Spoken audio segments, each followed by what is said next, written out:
শেষ চৈত্রের ঘ্রাণ। লেখিকা নূরজাহান আক্তার আলো। পর্ব সংখ্যা ১৬। ক্লান্ত শরীরে বাসায় ফিরে বিছানায় গা এলিয়ে দিয়েছে শখ। নেত্রজোড়া এখন আপনা আপনি বুঝে আসছে।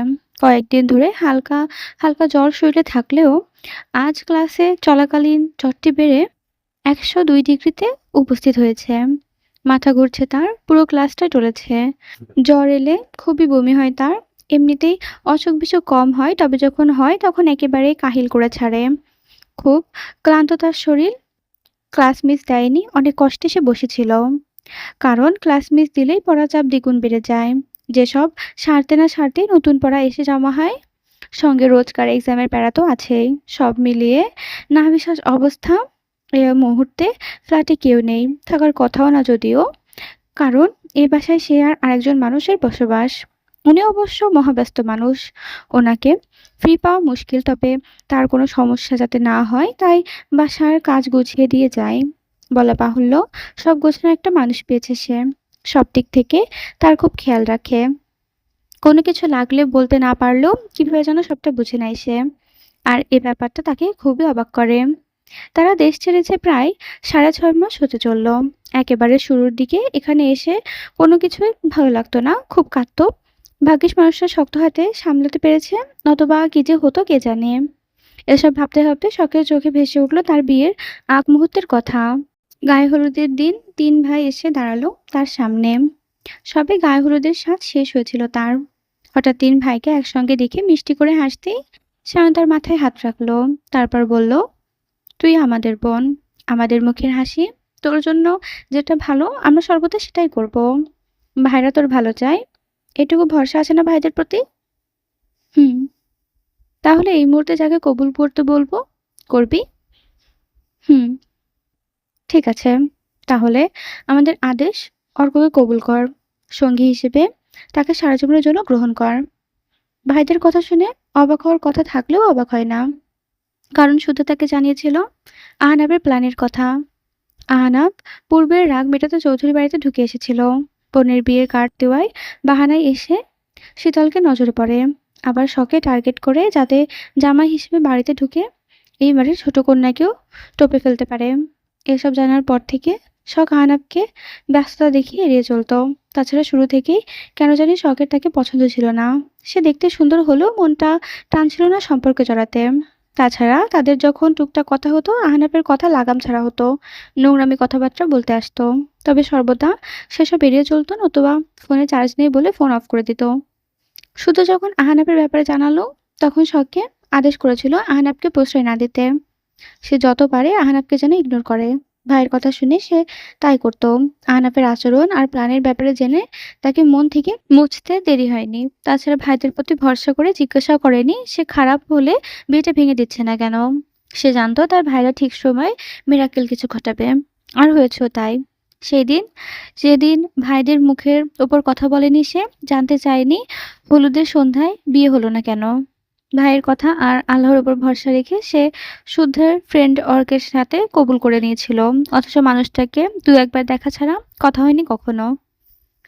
বিয়ের পরপরই অর্ক বেরিয়ে গিয়েছিল শুদ্ধের সাথে। পরের দিন দুপুরে দাওয়াতের মানুষ যাওয়ার পরে রাতের ফ্লাইটে অর্ক তাকে নিয়ে দেশ ছাড়ে। কেন এত তাড়াহুড়ো, কিসের এত তাড়া, তাও জানতে ইচ্ছে করেনি। তবে অর্ক মানুষটা ভীষণ ভালো। কখনো কথা না হয় মানুষটার সাথে এক রুমে থাকতে আনইজি লাগতো খুব। এখানেও ভাইরা অনেক সাপোর্ট পেয়েছে, বুঝিয়েছে ইজি হতে। কারণ এখানে ওই মানুষটা ছাড়া আপন আর কেউ নেই। এখন অবশ্য আগের তুলনায় পুরোপুরি না হলে একটু সহজ হতে সক্ষম হয়েছে সে। এসব ভাবতে ভাবতে কখন ঘুমিয়ে গেছে টেরও পায়নি শখ। যখন মাথায় পানি স্পর্শ পেল তখন মিটমিট করে তাকিয়ে দেখতে পেল পরিচিত মুখ। অর্ক তার মাথায় পানি ঢালছে। কপালে রাখা ভেজা রুমাল। ঠান্ডা পানির স্পর্শে তার কাঁপুনি উঠল। ব্ল্যাঙ্কেট গায়ে জড়াতে চাইলে অর্ক সেটা দূরে ছড়িয়ে দিল। শখের নড়াচড়া বেড়ে যায়, কারণ তার কাছে ওড়না নেই। শখের কাঁচুমুচু মুখ দেখে অর্ক যেন ধরতে পারল তার মনের কথা। হাত বাড়িয়ে ওড়নাটা দিতেই শখ বুকে জড়িয়ে নিল। বুঝে আসা চোখজোড়া জোর করে খুলে রাখলো। তাকে রইল শ্যামবর্ণের মানুষটার দিকে। মানুষটা বেশ স্মার্ট, তবেই তো সায়েন্টিস্ট ভাইয়ের সায়েন্টিস্ট বন্ধু বলে কথা। তাকে এভাবে তাকিয়ে থাকতে দেখে অর্ক বলল, শরীর খারাপ করেছে, আমাকে জানালে কি খুব ক্ষতি হয়ে যেত? হতো। কি ক্ষতি হতো? কাজ ফেলে ছুটে আসতেন, কাজের ক্ষতি হতো। এখন ক্ষতি হচ্ছে না? হুম, ভুল জানো। এখন আরো বেশি ক্ষতি হচ্ছে। তুমি দেখতে পাচ্ছ না? সত্যিই দেখতে পাচ্ছি না। বলুন শুনি কি এমন ক্ষতি হচ্ছে? বাসায় ফিরে তোমার অবস্থা দেখে আমার মনে যে ধস নেমেছিল, এটা ক্ষতি নয় বুঝি?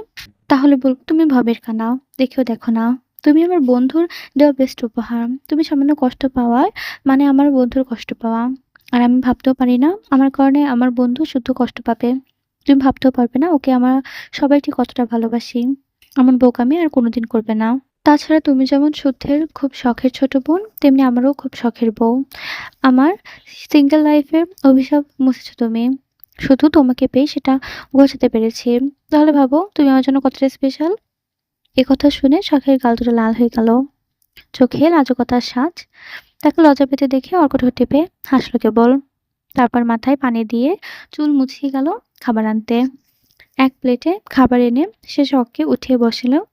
নিজে খেলো, শখকেও খাওয়ালো। তারপর মেডিসিনে খাইয়ে ভেজা চুলগুলো শুকিয়ে ব্যালকনিতে এসে বসলো। বলা বাহুল্য, শখের শুয়ে পড়তে ইচ্ছে করলেও অর্ক সেই সুযোগ দিল না। তার হাত ধরে টেনে ব্যালকনিতে চেয়ারে বসে শখকে বসালো নিজের কোলের ওপর। এক হাতে বাড়িয়ে দিল শখের মাথা বুকে রেখে আলতো করে কপাল টিপে দিতে গল্প করতে লাগলো। আরাম পেয়ে শখ চুপটি করে সেভাবেই বসে রইল।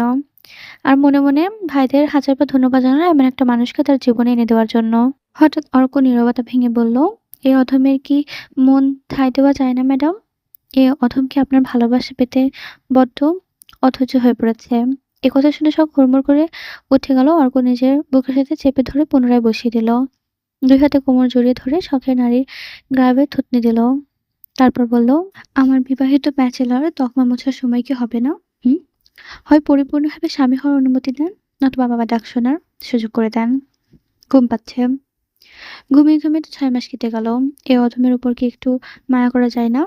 যতটুকু জানি চৌধুরীর কন্যাদের মন উদার হয়। তাহলে আমার বেলায় এত কিপটামি কেন? এদিকে শখের জ্বর ছাড়তে শুরু করেছে। ঘেমে উঠছে, তাপমাত্রা কমে শরীর ধীরে ধীরে ঠান্ডা হয়ে আসছে। অর্কের বলা কথাগুলো যেন তাকে অসীম লজ্জায় নদী ডুবিয়ে মারছে। আবার বিবেকও বলছে সম্পর্কটা এবার এগিয়ে নিয়ে যাওয়া দরকার। সমীরও চাইলেও যে পুরুষ থেকে সহজ হতে এত সময় দিয়েছে তাকে সুযোগ দেওয়া দরকার। তার ভালোভাবা দরকার। কিন্তু বলবে কিভাবে? বোঝাবে কিভাবে? শখকে চুপটাতে দেখে অর্ক তাকে কোলে তুলে রুমে নিয়ে গেল। গিয়ে বিছানায় শুইয়ে দিল। গায়ে নরম ব্ল্যাঙ্কেট টেনে শখের কপালে চুমু এঁকে বলল, "এসব নিয়ে তো ভাবলে হবে না। ঘুমাও।" একথা বলে পাশে শুতে অর্কের ফোন এলো। কামরান কল করেছে। কিসব নিয়ে তাদের কথা চলছে। অর্ক বিছানার হেডবোর্ডে হেলান দিয়ে বসে কথা বলা অবস্থায় শোকের মাথায় হাত বোলাতে বলেছে। চোখ বুজে ইশারা করল। সব কথা শুনল না। অর্কর দিকে তাকিয়ে রইল। দেখতে থাকলো ব্যক্তিগত পুরুষটাকে। হঠাৎ তার চোখের কানে এসবে অশ্রুজল গড়তে দেখে অর্ক কথা না সেরে দ্রুত কল কেটে দিল।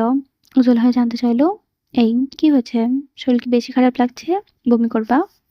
শখ জবাব দিল না। পাশে শুতে ইশারা করলো অর্ককে। শখ আতুরে বিড়ালছানার মতো আস্তে আস্তে তার বুকের মধ্যে ঢুকে গেল। খামচে ধরল বুকে কাঁচখানার টি-শার্টটা। এবার অর্ককে বোঝালো তার মনের কথাগুলো। সে দুষ্টু হেসে কানের কাছে বলল, "অসুস্থ বউকে আর অসুস্থ করতে চাচ্ছি না। পরে পারমিশন যখন পেয়েছি, এবার শুধু সুস্থ হওয়ার অপেক্ষা।" বার্সেলোনা থেকে ঘন্টার পর ঘন্টা লং জার্নি করে অবশেষে শীতল পা রাখলো বাংলাদেশের মাটিতে। এয়ারপোর্ট থেকে বেরিয়ে আগে বুক ভরে শ্বাস টানলো। কতদিন পর এই দেশের আপন নিজ দেশের আকাশে বাতাসে কত টান সে অনুভব করতে পারছে, কত মায়া। অথচ বিদেশের মাটিতে শ্বাসরুদ্ধ অবস্থা, যেখানে না আছে শান্তি, না ছিল একদণ্ড স্বস্তি। এয়ারপোর্টের ভিড়ের সামনে সায়ন শীতলের হাত ধরে বেরিয়ে এলো। রাস্তার দিকে আসতেই দেখে আজমল দাঁড়িয়ে আছে। তাদের দেখা মাত্র দৌড়ে গিয়ে শীতলের কাছে গিয়ে তাকালো।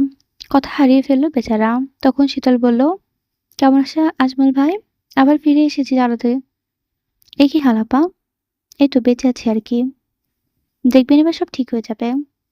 এই কথা বলে সামনে দাঁড় করানো গাড়ির দিকে উঠতে বলল শীতলকে। শীতল বলল, "কার গাড়ি? বেশ চকচক করছে তো।" "শুদ্ধ ভাইয়ের।" শুদ্ধের নাম শোনা মাত্র শীতলের হাসিটা ধীরে ধীরে মুখ থেকে মুছে গেল। গাড়ির দিকে একবার তাকিয়ে সায়নকে বলল, "মেয়রের গাড়িতে ওঠার যোগ্যতা কি আর আমার আছে? আমরা না হয় উবার করে যাই?" "কেন?" "এমনি।" সায়ন বুঝল শীতলের অভিমান। তাই আজমলকে চলে যেতে বলে নিজের উবার ডেকে চলল। চৌধুরী বাড়ির দিকে। আজমল বোকা বোকা চোখে শুধু তাকিয়ে রইল। গাড়িতে করে তারা যত এগোচ্ছে শীতলের বুকে যেন ততই ধুকপুকানি বাড়ছে। কতদিন পর সবাইকে দেখবে। ১.৫ ঘন্টা পর চৌধুরী নিবাসের বড় ফটকের দিকে তাদের ভাড়া করা গাড়িটি দাঁড়ালো। শীতল তড়িঘড়ি করে নেমে চিৎকার করে সিমিনকে ডাকতে ডাকতে বাড়িতে ঢুকলো।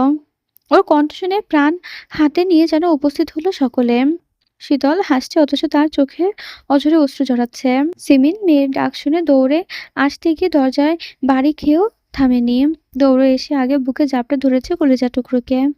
মা ও মেয়ের মিলন পর্ব দেখে কেউ আর পারল না নিজের চোখের পানি আটকাতে। সিমিন শীতলের পুরো মুখে চুমুতে চুমুতে ভরিয়ে দিয়ে বলল, কোথায় হারিয়ে গেছিলিস তুই? আমি খুব খারাপ মা, তাই না? শাস্তি দিতে হারিয়ে গেছিলি। এই শাস্তি দিস না। আমার শক্তি নেই এই শাস্তি টেনে নেওয়ার। শীতল কথা না বলতে পারল না। মায়ের বুকে মাথা রেখে হাঁপাতে লাগলো। মায়ের শরীরের গন্ধ নিঃশ্বাসের সাথে টানতে লাগলো। এত প্রশান্তি কেন মায়ের কোলে? আগে একটু বকলে ভাবতো দূরে চলে গিয়ে মাকে শাস্তি দেবে। কিন্তু এই ৬ মাস মায়ের থেকে দূরে সরে যেন পুরো পৃথিবীকে রংহীন লাগছিল তার কাছে। যে শান্তি মায়ের কোলে, মায়ের বুকে আছে, এই শান্তি আর কোথাও নেই। এতক্ষণ মাও মেয়ের কান্না দেখলেও এবার শীতলকে কাছে টেনে নিল, কপালে চুমু খেয়ে বুকে জড়িয়ে নিল। শীতল চুপটি করে বড় মাকে জড়িয়ে ধরে দাঁড়িয়ে রইল। সিরাত কাঁধে হাত রাখতে মেঝো মাকেও জড়িয়ে ধরল। খুব করে কাঁদল। সারাফত চৌধুরী আর সারওয়ান চৌধুরী বাড়ি নেই। সাম্য সৃজন স্কুল ব্যাগ কাঁধে নিয়ে কেবল বাড়িতে প্রবেশ করেছে। কান্নার শব্দ এখনই বাড়িতে খুব কমন হয়ে গেছে। তাই প্রথমে খেয়াল না করলেও পরে শীতলকে দেখে আপু বলে দৌড়ে এসে জাপটে ধরল তারা। ছোট ভাইদের একসাথে বুকে জড়িয়ে নিল শীতল। ভাইদের ছোট বুকে মাথা ঠেকিয়ে কাঁদতে কাঁদতে বলল, আমি নেই, সবার খুব আদর খেয়েছিস না? সাম্য সৃজন নীরও কাঁদতে কাঁদতে শীতলের চোখের পানি মুছিয়ে দিতে দিতে নাবোধক মাথা নাড়ল। একে একে সবার সাথে কথা হলো। কাঁদতে কাঁদতে সবার মুখে সামান্য হলেও হাসি ফুটল। শীতল সিমিনের ফোন থেকে সাদা চৌধুরীকে কল দিয়ে ২ বার বেজে উঠতেই কেটে গেল। ৩ বারের বার কল রিসিভ করে সারাফাত চৌধুরী যেন হতবাক হয়ে গেল। এতদিন পর প্রাণপ্রিয় বাবাকে দেখে শীতল উচ্চস্বরে ডেকে উঠল, বাবা, মা, আমার আম্মু। ও মা, কোথায় গেছিলি? মেয়েকে দেখে সাদাত চৌধুরী সময় যেমন থমকে গেল। স্থান কাল সবকিছু সে ভুলে গেল। ৬ মাসে জমা কান্নাটুকু উগরে দিতে দিতে মেয়েকে দেখতে লাগলো। বাবা মেয়ে কোনো কথাই বলতে পারল না, শুধু কাঁদতেই থাকলো। শীতল এক পর্যায়ে বলল, বাড়ি আসবে না বাবা? আসবো মা, আমাকে ৩টে ঘন্টা সময় দে। আমি বাড়ি আসি, আমি ঠিক তোমার সামনে গিয়েই হাজির হব। আমার মা আমার আম্মাজান ডাকলে না গিয়ে থাকতে পারি? এখনই বের হব। সাবধানে এসো বাবা, আসার সময় আমার জন্য রসমালাই আনবে কিন্তু। সাদাত চৌধুরীর কান্না দ্বিগুণ বাড়ল। ৬ মাসে আবদার শোনার জন্য সৃষ্টিকর্তার কাছে শতবার ফরিয়াদ জানিয়েছে। অবশেষে ওনার ফরিয়াদ কবুল হয়েছে। অতঃপর তারাও কিছুক্ষণ কথা বলে কল কেটে দিল। সারাফাত চৌধুরী ও সারওয়ান চৌধুরী খবর পাওয়া মাত্র অফিস থেকে বেরিয়ে পড়লেন। সৌভাগ্যক্রমে জ্যাম না থাকায় আজকে জলদি এসে পৌঁছালেন। চলল আরেক দফা কান্নাকাটির পর্ব। একদিন পর চৌধুরী এক মেয়েকে পেয়ে সবাই যেন বেঁচে থাকার আশাটুকু পেল। কিন্তু বুক ভরাট করায় কামল না, কারণ বাড়ির আরেক কন্যা যে এখনো নিখোঁজ। এতদিন পর মেয়েকে পেয়ে সিমিত এক মুহূর্তের জন্য কোলছাড়া করল না।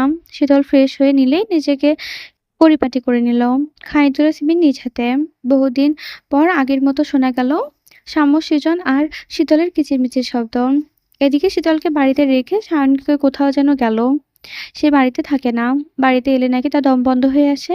দরকার হলে হন্তদন্ত হয়ে বাড়ি ফিরে স্বর্ণের রুমে ঢুকে যত জামাকাপড় আছে সব বের করে এসব জড়িয়ে ধরে শুয়ে থাকে। পাগলের মতো কখনো কখনো বিড়বিড় করে গালি দিতে থাকে, তো কখনই রুমে কাঁদতে থাকে। স্বর্ণ হারিয়ে গিয়ে ছেলেটাকে যেন পাগল বানিয়ে দিয়ে গেছে। সে প্রতিনিয়ত কাটা মুরগির মতো ছটফট করে তার স্বর্ণকমলের জন্য। এত করে ডাকে, এত করে খোঁজ নেয়, তবুও খোঁজ মেলে না তার স্বর্ণের। আজও সে কোথায় যেন চলে গেল, ফোন করেও খোঁজ মিলল না তার। সব ক্লাস করে কেবল বেরিয়ে ফোন হাতে নিতেই দেখে সীতারার অনেক কল।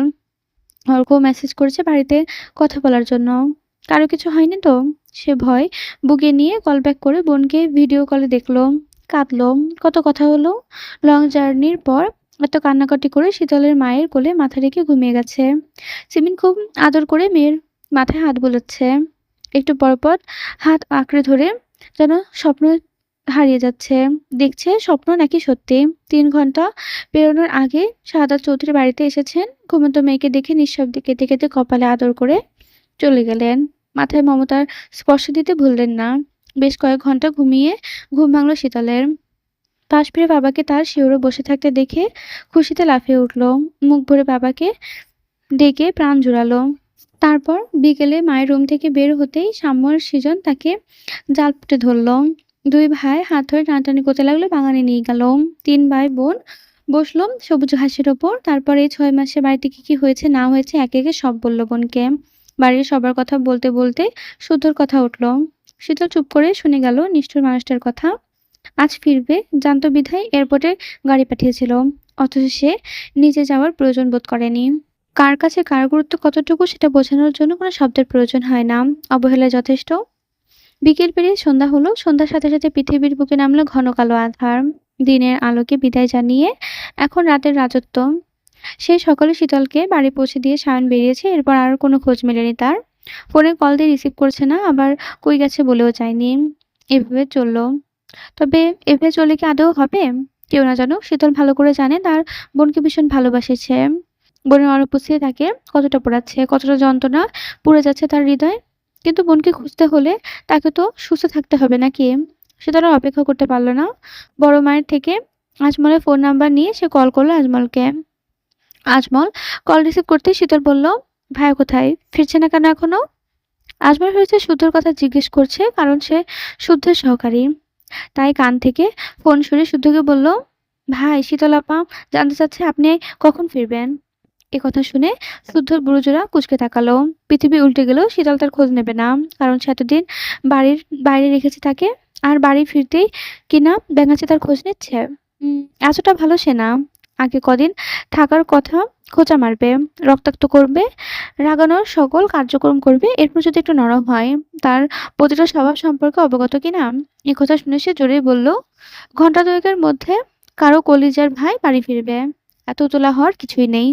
৬ মাস বাইরে থেকে আদরের অভাবে নাকি কেউ শুকিয়ে আধমরা হয়ে গেছে। এখন বসে বসে সবার আদর গিলুক। হ্যাঁ, আদরের অভাব হলে আমাকেও জানাতে পারে। জনসাধারণের সমস্যার সমাধান করাই আমার মুখ্য কাজ। এ কথা শোনা মাত্রই শীতল কল কেটে দিল। পৃথিবী উল্টে যাবে, তবুও কিছু কিছু মানুষের কথার ধরন কখনো বদলাবে না। এদিকে আজমল বিস্ময় নিয়ে তাকিয়ে হঠাৎ ঠিক করে হেসে ফেলল। হাসতে হাসতে সে চেয়ারে বসে পড়ল। টম এন্ড জেরির কাহিনী আবার শুরু। এদেরকে দেখে সে কতবার যে হেসেছে বলার বাইরে। কে বলবে এরা একে অপরের পাগলের মতো ভালোবাসে। আজমল হাসতে দেখে শুধু তাকে কিছু ফাইল ধরিয়ে দিল, তারপর যাওয়ার কথা বলল। সাথে সাথে আজমলের হাসি ধপ করে নিভে গেল। শুধু তাকালো না, হাতের কাজগুলো গুছিয়ে বের হলো শায়নকে খুঁজতে। আন্দাজ মতো গিয়ে পেয়েও গেল ১২ তলা বিল্ডিং এর ছাদে। আজ সিদ্দিকদের ধরে প্রচুর পিটেছে সায়ন। মারতে মারতে আধমরা করে ফেলেছে পুরো। মারের চোটে সিদ্দিক জানিয়েছে স্বর্ণকে কে বা কারা কিডন্যাপ করেছিল। নাম শুনে তাদের খুঁজতে গিয়ে দেখে তারা দেশের বাইরে। তবে কি স্বর্ণ? সিদ্দিক আর বলতে পারেনি সে কোথা, কারণ সে কিছুই জানে না। বর্তমানে নেশা করে বেড়ানোর জন্য সিদ্দিককে কেউ কাজে ডাকে না। রাজনীতি থেকে তো সারা জীবনের জন্য বহিষ্কার হয়ে গিয়েছে সে। এদিকে শুধু ঠান্ডা মেজাজে সুবিধা লাগছে না, কারণ ভাইটা তো তার। আর সে খুব ভালো করেই জানে এ ছেলে কিছু একটা করার তালে আছে। ব্যাপারটা কি সেটা আন্দাজ না করতে পারলেও কিছু একটা ঘটানোর তালে আছে সেটা সে বেশ বুঝতে পারছে। তবে যে যাই করুক, আজকাল কিছু ভালো লাগছে না তার। সবকিছুই ফিকে লাগছে। হাসতে কষ্ট হয়, কাঁদলে আবার সুখ পায়। স্বর্ণ যে তাকে কি জাদু করে হারালো কেবল সে জানে। যে রাজনীতি তার রক্তে ছিল, আজকাল সেই রাজনীতির পথে কাটা মনে হচ্ছে তার। ছাদের মেঝেতে শুয়ে আকাশের দিকে তাকিয়ে কত কথাই ভাবছে, কত স্মৃতি জমে আছে বুকের বাসটায়। ভেবে বুক ডলতে ডলতে বলল, বুক পাঁজরের প্রতিবেশী আর কত পোড়াবি। বুকে আমার রক্তক্ষরণ করলি আমার মনের দাফন। এটুকু বলতে না বলতেই তার চোখ দিয়ে জল গড়িয়ে গেল। স্বর্ণ যেটা করেছে মানতে পারছে না সে। শুধু শীতলকে বাঁচাতে গিয়ে নিজের জীবন নিয়ে পাশে ধরেছে মেয়েটা। বেইমানিটা তার কথা একবারও ভাবেনি। মনে করেনি তাকে ছাড়া কিভাবে সে থাকবে, কিভাবে বাঁচবে। ভাই বোনের ভালো চাইতে গিয়ে পাজিটা তাকে জীবন্ত লাশ বানিয়ে গেছে। উপহার হিসেবে দিয়ে গেছে কষ্টে ভেজা স্মৃতির মরণ। স্বর্ণ বোন হয়ে যদি জীবনে বাজি ধরতে পারে, তাহলে সেও ভাই হয়ে শুদ্ধ শীতলকে যেভাবেই হোক মিলিয়ে দেবে। স্বর্ণের বাকি কাজটা না হয় সেই পূর্ণ করবে। প্রেমিক হিসেবে খারাপ হলেও ভাই হিসেবে কাউকে আঙ্গুল তোলার সুযোগ দেবে না সে। হঠাৎ পাশে তাকাতে উপস্থিতি কারোর বুঝতে পেরে ঘাড় ঘুরে তাকাতে দেখতে পেল শুধু দাঁড়িয়ে আছে। পরনে রোজকার মতো সাদা পাঞ্জাবি পাজামা। ছেলেটাকে এই বেশি কি চমৎকার দেখায়, পবিত্রতা ভাব ফুটে ওঠে। এত রাতে তাকে দেখা মাত্রই সায়ন বলল, পুতুল এনে দিয়েছি। তাহলে এখানে কেন? না কে বসে আছে? দায়িত্ব দেওয়া হয়েছে তোমাকে খুঁজে আনবার। কথা হয়েছে বোনের সাথে? না। বাসায় গিয়ে আগে অভিমান ভাঙা। আমাকে নিঃস্ব করে একজন তো হারিয়ে গেছে, আরেকজনকে কষ্ট করে ফিরিয়ে পেয়েছি। এবার থেকে ওরা সবকিছুর ঊর্ধ্বে। বোন রেগে গিয়ে তোর মাথায় চুল টেনে টাকলা বানিয়ে দিলেও খবরদার কিছু বলবি না। তুমি যা কামাই মারাইছো, মার খাওয়া ফরজ তোমার। শুদ্ধ হাসলো। সেও জানে শীতলের অভিমানের পরদ গলাতে কালঘাম ছুটে যাবে। কারণ এবার আকাশ সামনে অভিমান ভারী বিলাসী হবে। যে ভাইয়ের দিকে একবার তাকিয়ে হাত বাড়িয়ে উঠতে ইশারা করলো সে। ভাই তাকে ছেড়ে যাবে না বুঝে সায়ন উঠে পা বাড়ালো। শুদ্ধ বলল, একটু ভরসা রাখো। তোমার ওই পোড়াবুকের প্রতিকার হিসেবে স্বর্ণকে এনে দেবো, ধরে নাও। এটা তোমার ভাইয়ের ওয়াদা। দেশে থাকলে সহজ হতো। আমার স্বর্ণ দেশে নেই। কোন দেশে আছে তাও জানে না। কি অবস্থায় রেখেছে তাও। শাওন আর কিছু বলতে পারল না। কণ্ঠস্বর রয়ে এলো তার। চোখ দিয়ে উষ্ণ জল আপনা আপনি গড়াতে শুরু করলো। শুধু শুধু ভাইয়ের মুখের দিকে তাকিয়ে রইল। যে ভাই বোন ও বুকের আগুনে নেভানোর জন্য নিজেকে পড়তে দ্বিধা করে না, সে ভাই ভাই বোনদের জন্য জান কোরবান করে পিছু পা হবে না। মুখে বলবে না, যা কাজে করে দেখাবে। সে আজ এভাবে পুরো ছাইপাই হয়ে যাচ্ছে। অতঃপর দুই ভাই নিবাসে এসে কলিং বেল বাজিয়েতেই রইল। শীতল তখন ড্রয়িং রুমে সোফায় বসে শুয়ে শুয়ে টিভি দেখছিল। তার পেটের ওপর ছোট একটা বাটিতে চানাচুর টুকটাক করে খাচ্ছিল, টিভি দেখছিল। কলিং বেলের আওয়াজ শুনতে দরজা খুলছে না দেখে সাম্য দৌড়ে গিয়ে টুলে দাঁড়িয়ে দরজা খুলে দিল। সায়ন তাকে কাঁধ তুলে দিয়ে ভেতরে প্রবেশ করলো। শীতলকে দেখে সায়ন শুদ্ধর দিকে একবার তাকিয়ে ফ্রেশ হতে চলে গেল। সে বসলে এই দুটো ঠিকঠাক কথা বলতে পারবে না। শুদ্ধ ভেতরে প্রবেশ করা মাত্রই দুজনে চোখাচোখি হলো। কেউ চোখ সরালো না, তাকিয়ে রইল একে অপরের দিকে। চোখে চোখে রেখে যেন উপন্যাস রচনা করা যাবে। এত কথা, এত গল্প, এত অভিমান জমা আছে তাদের চোখের ভাষায়। তবে শব্দভাণ্ডার যেন বোধা হয়ে কণ্ঠস্বর বাক্য ঘোষাতে ব্যর্থ। মা চাষিরা আসছে বসে শুধু ফ্রেশ হতে গেল। আর শীতল সুতন্তর পুরুষটা যাওয়ার দিকে তাকিয়ে রইল। মানুষ কাছে মানুষ হারালে নাকি কেটে কেটে একসার করে, অথচ এই পুরুষ তাকে তার বিরহে কষ্ট পাত দূর চলেও নি। একে মানা যায়?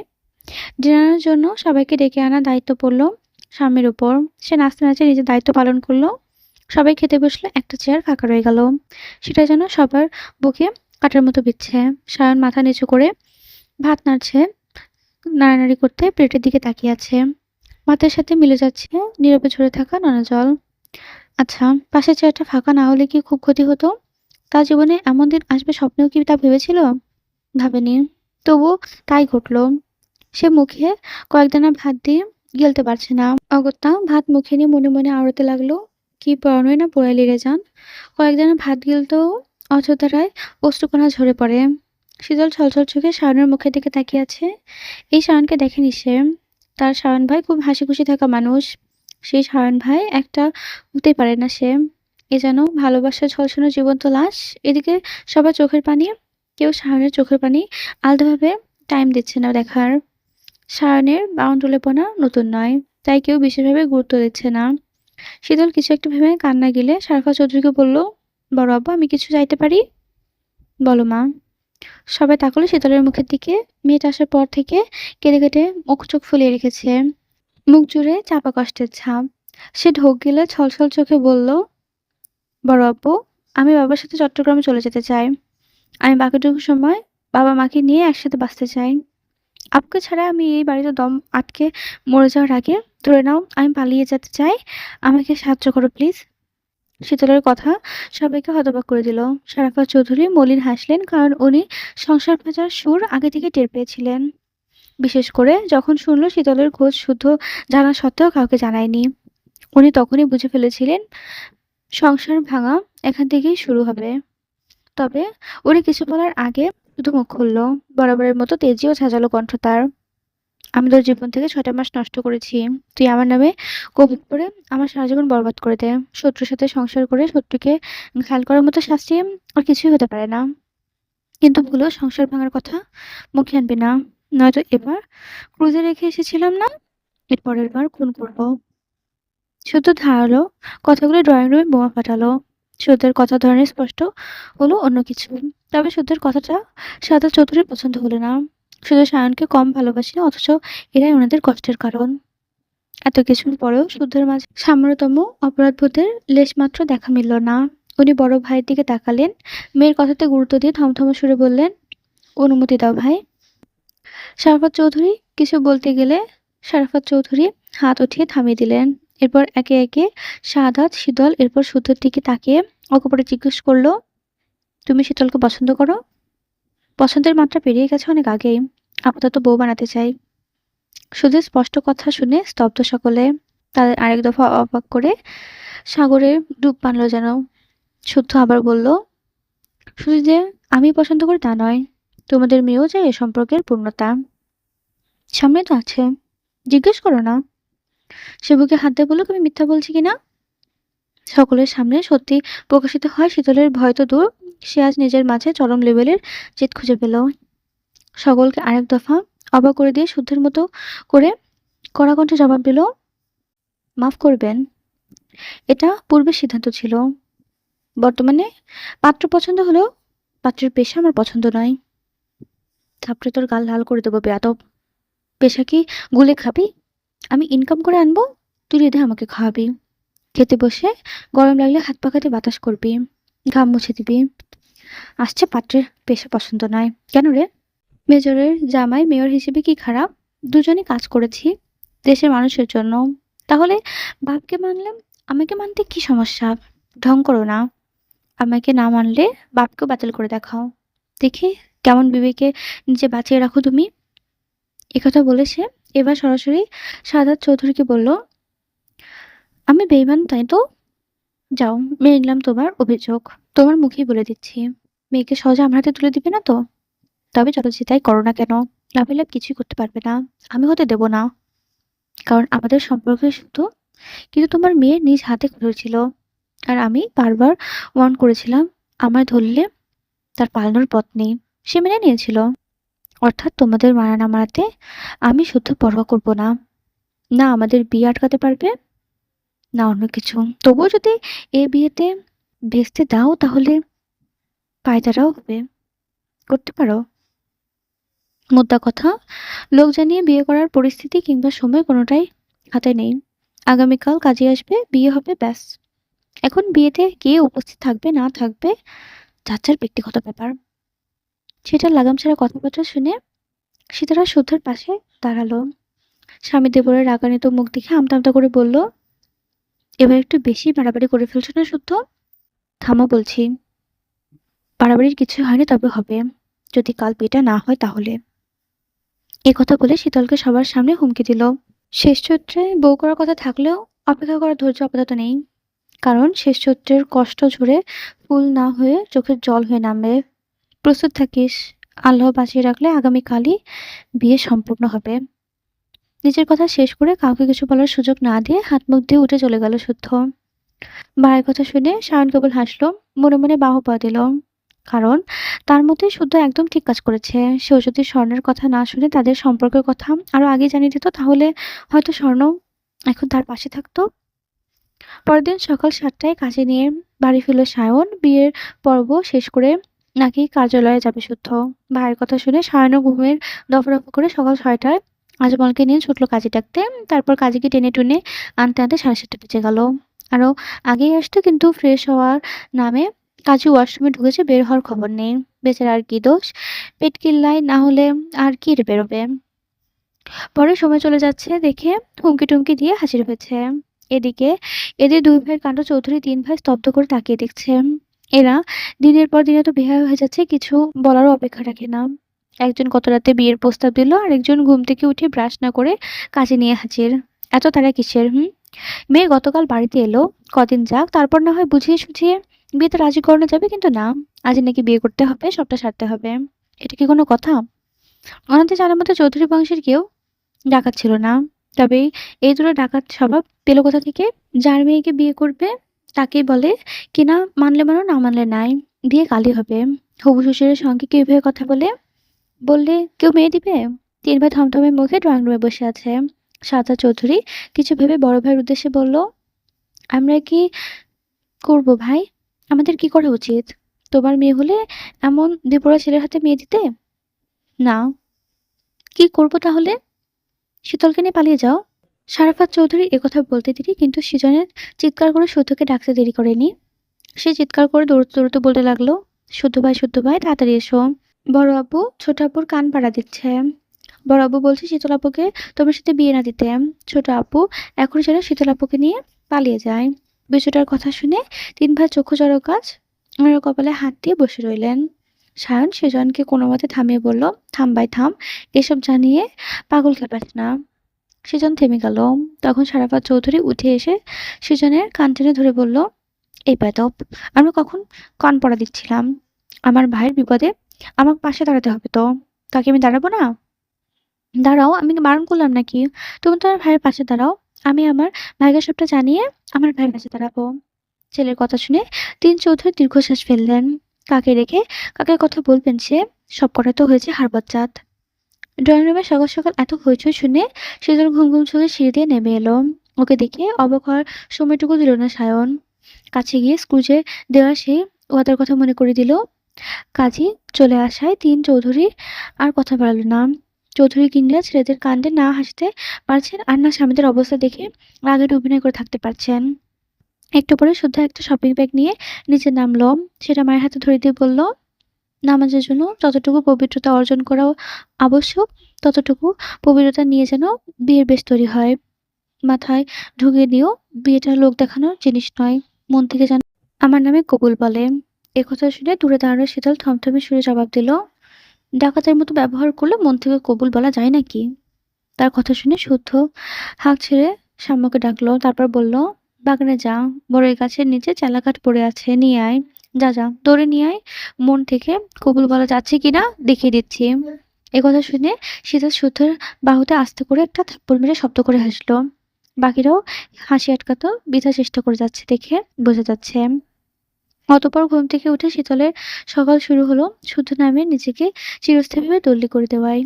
তারা যখন রাজি, কেউ বাধা দিল না। হাসি মুখে প্রতিটা সদস্য বিয়েতে সাক্ষী হয়ে রইল। আর শীতল শুদ্ধের কথা মতো লাল শাড়ি পরে পবিত্র অবস্থায় মন থেকে শুদ্ধের নামে কবুল বলল। বিয়ের পর শেষ করে রোজকারের মতো সকালে নাস্তা সেরে শুদ্ধ অফিসের উদ্দেশ্যে বেরিয়ে গেল। তবে সুযোগ বুঝে শীতলের কানে কানে শুনিয়ে গেল, তুই বলেছিলি আমি রসায়ন বুঝি না, আজকে বুঝবি। অনুভব করবি কিভাবে তাপ উৎপন্ন হয়, নিঃশ্বাসে নিঃশ্বাস মিলিয়ে কিভাবে বিক্রিয়ার উত্তাপ ছড়ায়, কিভাবে স্পর্শে স্পর্শ মিলিয়ে জন্ম নেয় শরীরের ভাষা। চাপ নিস না, ফিরে এসে শেখাবো রসায়নের অ আ ক খ। দেখা হচ্ছে। শুদ্ধের মুখে এই প্রথম এ ধরনের কথা শুনে শীতল কথা ভুলে গেল। চোখ বড় বড় করে তাকিয়ে রইল চলে যাওয়া বিশুদ্ধ পুরুষটার দিকে। যে ড্রয়িং রুমে পেরিয়ে যেতে গেল সে একবার ফিরে তাকিয়ে দেখল তার পানে। হঠাৎ শীতলের ২ গাল লাল হয়ে উঠল। মুখ কাচুমাচু করে অন্যদিকে তাকালো। বুকের ভেতর এত জোরে ধুকপুকানি করছে যেন হৃৎপিণ্ডটা ছিটকে বেরিয়ে আসবে। এ ধরনের কথা বলতে বলতে তার বিশুদ্ধ পুরুষ, কিন্তু সবকিছু এত সহজ হয়ে গেল কি করে? নিজের কাছে যেন বিশ্বাস হচ্ছে না। সে লাল শাড়ি পরে শুদ্ধ ড্রেসিং টেবিলের আয়নায় নিজের প্রতিবিম্বের দিকে তাকিয়ে আছে। পুরনো পাস ইন করতে তাকে অবাক করে দিয়ে রুমের দরজা খুলে গেল।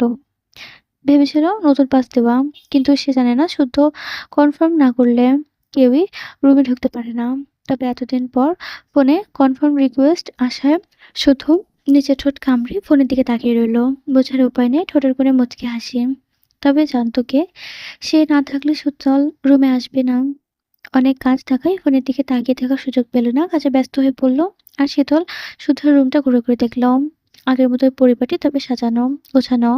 সে জানালার কাছে দাঁড়াতে দমকা পাতে শরীর শুয়ে দিল, এলোমেলো করে দিল শাড়ির আঁচল। সে পাত্তা না দিয়ে হাটের মধ্যে থাকা চিঠিটা চোখের সামনে ধরল, যেটা গতকাল রাতে সায়ন তাকে দিয়েছিল। পুরো চিঠিটা পড়ে অঝরে কেঁদে কেঁদে সায়নকে বলেছিল, এর আগে যতবার তাকে সাদা পাঞ্জাবিতে দেখলাম, মুগ্ধ হয়ে দেখতাম। ভাবতাম আমার বিশুদ্ধ পুরুষ পোশাকের মতোই শুদ্ধ, পবিত্র। কিন্তু বর্তমানে ওর শরীরের সাদা পাঞ্জাবি সহ্য করতে পারছি না আমি। আমার মন চাচ্ছে ক্ষমতার মোহে তোমার আসন কেড়ে নিতে। ভাইয়া, আমি তোমাকে মেয়র বেশে দেখতে চেয়েছিলাম, গর্ব করতে চেয়েছিলাম। আমি মেয়র শাহদিয়া চৌধুরীর শাওনের বোন। এসব এলোমেলো করে দিয়েছে। আমি মানতে পারছি না আমার সায়েন্টিস্ট রাজনীতির মাঠে হারিয়ে গেছে। মেয়রের বউয়ের পরিচয় বহন করতে আমি চাই না। শুধু তোমার নাম দিয়ে আমার বোনের পরিচয় ছাড়াবে মেয়রের বউ হিসেবে। আমি আমার আগের বুড়ি সায়েন্টিস্টকে চাই। ওর অর্জিত পরিচয় পরিচিত হতে চাই। ও কেন তোমার আসন নিল? কেন মেয়র হলো? তুমি কেন মেনে নিলে সবটা? শীতলের কথা শুনে সায়ন বোনের মাথায় হাত রাখলো, তারপর বলল, সব উত্তর পাবি। শুধু একটু সময় দে, বিয়েটা কর। আমি ওয়াদা করছি, স্বর্ণকে পাওয়া মাত্র সবার আগে তোকে সবটা জানাবো। না, আগে বলো, তোমার ভাই তোমার জায়গা কেন নিয়েছে? ক্ষমতার লোভে আমাকে দূরে সরায়নি? না। ভাইয়া? হুম। ও কি আমাকে সত্যি ভালোবাসে? ভীষণ করুণ শোনালো শীতলের কণ্ঠস্বর। সায়নের সাথে সাথে ভিডিও কলে রুবাবও হতবাক হয়ে গেল এই শীতলকে দেখে। তবে আজ মজা করলো না। কেউ অপকটে বলে বসলো, বাসে, নিজের থেকেও বেশি ভালোবাসে। তাহলে আমাকে ছাড়া এতদিন কিভাবে থাকলো? একটু কষ্ট হয়নি? একথা শুনে সায়ন রূপ থেকে বেরিয়ে পরক্ষণে ফিরে এলো। একটা কাগজ হাতে নিয়ে ধরে দিল, পড়তে বলল। সেটা ছিল ওই চিঠি। চিঠি পড়া শেষ করে সে বিস্ময় ভরা দৃষ্টিতে তাকিয়ে রইল সায়নের দিকে। সে বলে বসলো, কে বলেছে কষ্ট পাইনি? যখন বেশি কষ্ট হতো তখন একটা করে চিঠি লিখতো। সেই চিঠি চোখের পানিতে ভিজে অক্ষরগুলো লেপ্টে একাকার হয়ে যেত, যাতে কেউ না দেখে সেগুলো সব পুড়িয়ে ফেলতো। এই পৃথিবীতে এক একজনের ভালোবাসা ধরুন এক এক রকম। কেউ প্রকাশ করতে পারে তো কেউ পারে না। তোর ব্যক্তিগত পুরুষটা এসব আড়ায়নি, অথচ তার বুকের লুকায়িত এক আকাশ সমান ভালোবাসা। প্লিজ বোন, বিয়েটার জন্য রাজি হয়ে যা। সামনে আমাদেরকে অনেক কঠিন পথ পাড়ি দিতে হবে। জানি না এই খেলায় আমরা হারবো নাকি জিতবো, তবে পেছানোর সুযোগ নেই। শোনা বোন আমার, ভাইয়ের কথাটা রাখ। এই ছিল গতকাল রাতের ঘটনা। এই ঘটনার জন্য বিয়েতে আর অমত করেনি, হয়তো এবার সত্যি সত্যি বাবার সাথে চলে যেত নয়তো। চিঠিটা এখন অবধি কতবার পড়েছে গোনা হয়নি। কি করবে? মন ভরছে না তো পড়ে। সে পুনরায় চিঠিটা পড়তে শুরু করলো। প্রিয় অভিলাষী, তুই আমার অন্তঃকরণে বয়ে যাওয়া চৈত্রের খরা, যেখানে প্রতিটি ফুল ভুল হয়ে ঝরে পড়ে অশ্রুবিন্দু রূপে। আমার মন মিথিতে যখন কৃষ্ণচূড়া ঝরে, আমি নিঃশব্দে দাঁড়িয়ে থাকি সেই নিষ্কল শূন্যতায়। তোর বিহরে, তোর অনুস্ফূর্তিতে, নীরবতার বেদনায়। সঙ্গে নেই তুই, তবু বুকের গহীনে গেঁথে আছিস অন্তঃস্ফুটভাবে, পুষ্প হয়ে, ঠিক শেষ চৈত্রের ঘ্রাণ হয়ে। ভেবেছিস বদলে গেছি আমি, হারিয়ে গেছি ধীরে ধীরে গড়া আমাদের ভালোবাসা থেকে। কিন্তু না, আমি বদলাইনি। কেবল বদলে দিয়েছে আমার দহনপথ, যেখানে প্রতিটি পদক্ষেপে আত্মদগ্ধ হয়, অন্তরাগ্নি দাউ দাউ করে চলে। ভয় নেই, তবুও মুছিনি তোর নাম, মুছতে পারিনি। যে নামটা আজও অনুরণিত সুর হয়ে মিশে গেছে আমার চলমান নিঃশ্বাসে। আর রাজনীতির রণাঙ্গনে জয়লাভ করেছি, অর্জন করেছি শাসন চূড়ান্ত লয়। কিন্তু সেই বলয়ে বিধিমাত্র ত্যাগ করতে হয়েছে তোকে, আমার ব্যক্তিগত প্রতীকমালায় এক অমূল্য পুষ্পকে, যে সর্বদা নীরবে অবিরবে সুখত ছড়াতো আমার মন জগতে। আমি এটা জানি, আমার ভালোবাসা কখনো পরাজিত হবে না। কেবল সেটা পরিপাক হয়ে ফিরে আসবে অন্য নামে, অন্য আভায়। অনেক কথাই বললাম। এবার বলতো প্রিয়, ভালোবাসা কি ক্ষমার পথ দেখায়, নাকি শেখায় অপেক্ষার অনন্ত আরাধনা? আমি কিন্তু সেসব কিছু জানি না। শুধু জানি এখনো তোর জন্য প্রহর গুনি, নিঃশব্দ এক ক্ষমতার প্রতীক্ষায়, শুধু তোর জন্য রচিত। শোয়েব শুদ্ধ, ২০২৫ সাল ৫-১-২০২৫।